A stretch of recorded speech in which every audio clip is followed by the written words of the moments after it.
Hello hi नमस्कार जय जगन्नाथ मु शुभम आशा करछि आपण माने भलो होते दुकान टेजन सागने आपण माने जेंति भलो होता welcome my YouTube channel Shubham Giri blog तो आसंतु मोर गोटे पार्सल आसी पार्सल आनते जिवा।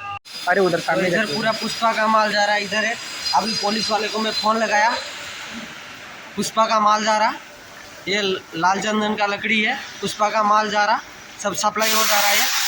मैं फोन लगा रहा, अभी देखो पूरा लेके जा रहे हैं। अब पुलिस वाला को बुलाता मैं, पुष्पा का माल लेके जा रहे हैं। इधर भी है पूरा पुष्पा का माल है, ये पूरा ब्रांड है इसका, पुष्पा का ब्रांड। हाँ पुष्पा का माल जा रहा, देखो कितना लाल चंदन का लकड़ी है, पूरा लाल चंदन का लकड़ी है, पुष्पा का माल जा रहा। हाँ पुष्पा का माल भेज रहे ब्लैक में। ये कहाँ जा रहा पुष्पा का माल? शमशान जा रहा, शमशाबाद एयरपोर्ट। ये भी लेके आ गया पुष्पा का माल। तो मैं छुप के वीडियो बना रहा, किसी को पता ना चले। साला कितना माल जा रहा है रे पुष्पा का। मैं भी लेके आ रहा पुष्पा का माल।